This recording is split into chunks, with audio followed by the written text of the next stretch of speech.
오늘 함께 말씀을 나누도록 하겠습니다. 오늘 말씀 빌립보서 2장 5절로 8절 말씀인데요.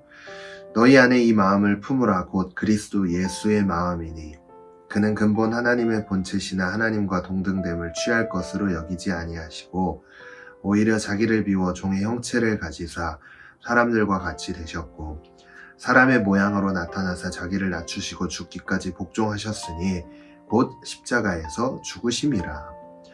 자, 저는 이번 주 주일 말씀을 통해 함께 나누었던 어떻게 하면 남은 삶을 잘 살아갈 수 있을까에 대한 것을 이번 주간 하나씩 좀 말씀을 통해 나눠보려고 하는데요. 자, 오늘은 첫 번째로 모든 것을 비우라 라는 제목으로 함께 은혜를 나눠보려고 합니다. 자, 오늘 본문을 통해 사도 바울은요, 예수님의 삶에 대해서 소개하고 있는 것으로 보여집니다. 특별히 예수님의 삶을 소개함과 더불어서 더 나아가서 예수님의 마음을 소개하고 있는 것뿐만 아니라 그 마음을 소유해야 할 우리들이 어떤 자세를 취해야 하는지까지 설명을 해주고 있는 것으로 보여지는 장면이 바로 오늘 본문인데요. 자, 그런데 오늘 우리가 집중해서 보기 원하는 것은요, 예수님의 모습입니다.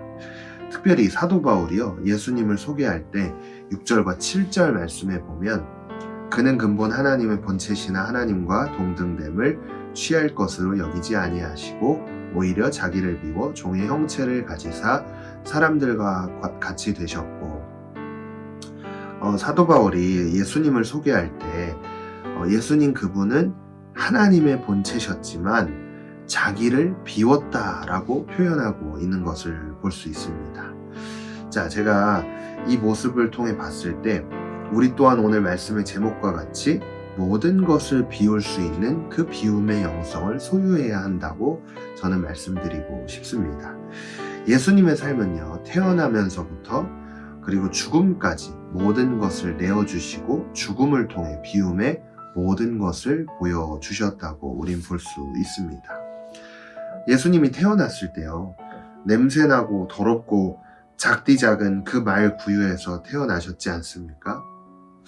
또 자신의 삶을 두고 머리 둘 곳이 없다라고 이야기하신 모습을 보면서 예수님의 삶은 비움으로부터 시작이 되었고 비움으로 맞춰졌다라는 것을 우리는 알 수 있게 됩니다. 자, 오늘 본문이 이야기하고 있는 이 비우다의 원어인 헬라어를 보면 에케노센이라는 단어를 사용하는데 이 단어의 뜻을 살펴보면 예수님의 비움의 영성이 무엇인지 우리는 조금 더 깊게 생각해 볼 수 있습니다. 자, 먼저 이 에케노센이 담고 있는 뜻은요, 그리스도 자신의 영광을 포기했다라는 뜻으로 해석할 수도 있고요, 하나님의 대권적인 권능을 포기했다고도 해석할 수 있습니다. 그리고 하나님의 무소부재 전지전능을 포기하셨다는 것으로 해석할 수 있게 되는데요.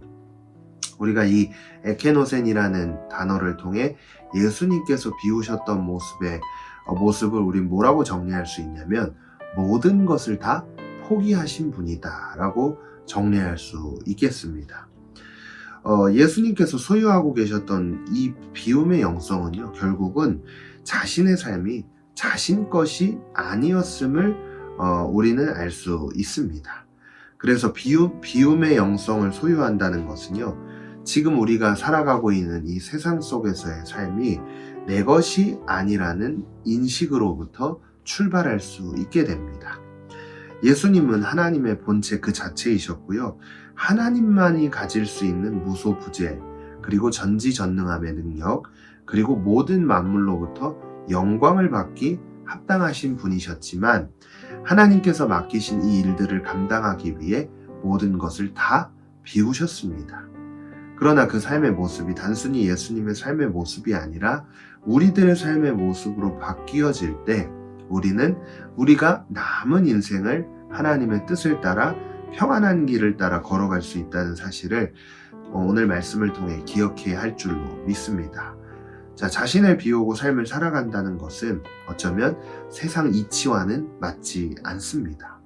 예수님께서 자신이 하나님의 본체라는 이유로 이 땅에서 모든 것을 다 누리고 그런 삶을 살았다면 과연 하나님께서 맡기신 그 일들을 감당할 수 있었을까요? 예수님께서 비우심을 통해 많은 영혼들이 구원의 길로 들어갈 수 있게 되었습니다. 그리고 무엇보다 예수님의 비우심을 통해 험난하고 죄악에 가득한 세상 속에서도 우리는 평안한 길을 따라 예수님을 만난 이후 남은 인생을 주님이 주시는 평안 속에서 삶을 살아갈 수 있게 되었습니다. 오늘 말씀을 통해 예수님의 비움의 영성을 함께 나누면서 특별히 우리가 비워야 할 것이 무엇인지 저는 구체적으로 생각해 봤는데요. 작금의 시대가 우리의 눈높이가 굉장히 높습니다.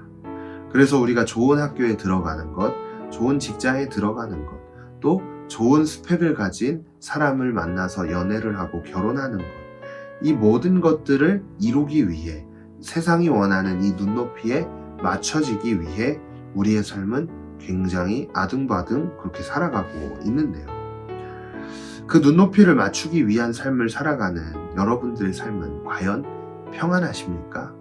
진정 행복하다고 이야기할 수 있을까요?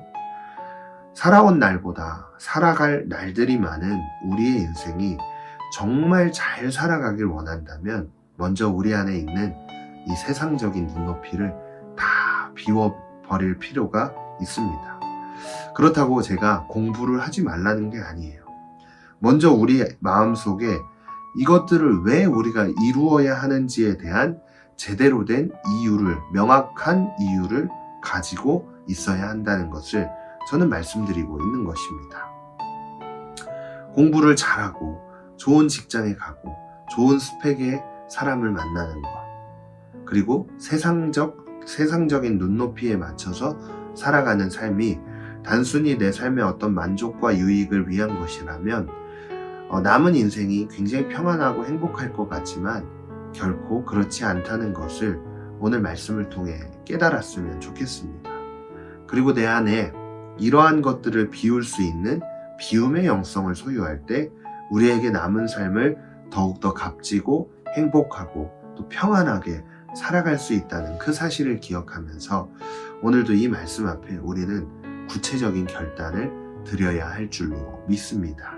그래서 오늘의 삶 가운데요, 여러분들 세상이 이야기하는 세상적 이치, 그 가치 기준을 따라서 그 세상적인 눈높이를 따라가는 것을 비워버리십시오.